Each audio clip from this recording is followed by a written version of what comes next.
Hi, this is Jason from Horrific Nightmares. Welcome back to the Fangoria Movie Challenge. This is a segment I've been doing with my good buddy Joe the Horror Man, where we're not only going to watch, but also review all 101 movies Fangoria thinks we should have seen.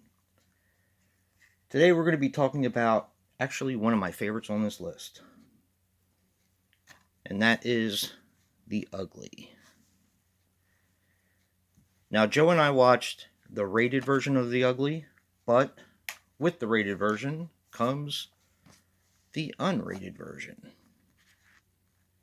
Just wanted to make sure I put out that there was both of these available. Not sure how hard they are to find. I did finally find the rated version a few weeks ago. That's why I kind of wanted to watch it to remind myself of it. But The Ugly is a 1997 film which runs 92 minutes and 93 minutes. So there's like a minute of extra gore and what have you. Now, this is written and directed by Scott Reynolds. He is responsible for When Strangers Appear, Heaven, and some TV. Now, this stars Paolo Rotondo as Simon Cartwright. He was in Stickman, some TV, and some shorts. Paul Gloves as Philip. He was in Everything We Loved, The Fall Guys, and some TV and some shorts. And Dannon Tate as Marge. She was in Christmas, Heavenly Creatures, and The Lost Tribe. Now, this is from New Zealand, and like I said, this is one of my favorite films on this challenge. Always has been, but I learned something the other day. I learned that you can even teach an old dog some new tricks, because being one of my favorite movies, I've seen this so many times, both cuts of the film. Actually, it's been a while since I revisited the uncut version of it. But Joe actually pointed out something to me that I never, for some reason, it just didn't register. And I'm really, really grateful because it didn't really change the way I feel about the film, but it brought some new light to the conversation. I can't tell you what that is because it will give away some of the film, but this has a super, super simple premise. Basically, you have a lady named Kate. Kate is a famous attorney, psychic, kind of like a psychiatrist, plus sort of like an attorney. It's kind of weird.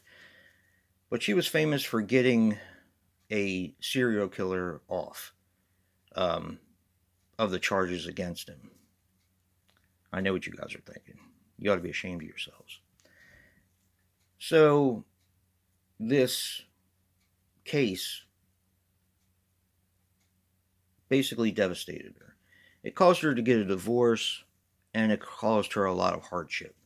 But it also, on the other end of the spectrum, kind of gave her a credibility and a name.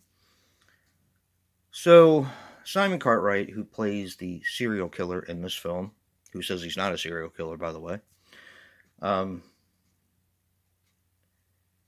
he asked for her because he figures she'll be able to get him free of the charges. Most of this film is Simon speaking with Kate about how he was brought up, what led him to kind of go off the deep end, and so on and so forth. I don't want to say too much about the film because I feel like this is one of the ones on the list that not a lot of people have seen. I was very fortunate, and I actually caught this on cable years ago. I think that was the second time though. The first time I rented it, I took a chance on it because of the cover. I always thought the cover was really cool with the switchblade. Shaver and all the straight razor. So I did rent it, and it's when you find a gem underneath. It's like you're a princess kissing a frog. You know what I mean? There's so many frogs, and then one of them turns into a prince. That's kind of the way it is with horror movies. You know, you wade through a lot of crap in order to find a gem. I do like a lot of horror movies, and I do give a pass to a lot of horror movies, but to find a real gem is an oddity as a horror fan, especially one that is a little bit off the beaten track, one that doesn't get as much love as it should. And that's definitely The Ugly. Let me get to my relatable recommendation, and that is going to be a movie called The House That Jack Built. Now, this is one I saw, I think it was last year I saw it for the first time, and it freaking blew me away. The end does get a little crazy, it goes a little off the rails, but the movie is just amazing. It really is. Matt Dillon just does a fantastic job in this film. Now, like I said, the movie goes a little bit off the rails at the end.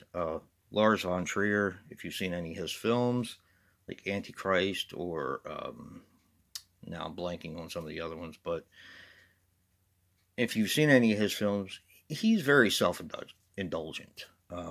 So you kind of have to put up with that a little bit, but if you can get past it, man, he's got some good stories. Wow. Melancholia, I think, is one of the other ones. I'm trying to think of some of the other ones. Anyway, definitely check out The Ugly, and a special thank you to Joe for actually opening up my eyes to something that I don't know. It's really cool when somebody can show you something about a movie that you love that you've never seen before or never really noticed. Maybe that's it. I don't know, but thank you, Joe. I really appreciate it. I had a great time watching it with you, and check out The Ugly. Check out The House That Jack Built. Don't forget to check out Joe's review and see what he picked as a recommendation. And if you like what you see in here, hit that like button and subscribe. And until next time, peace.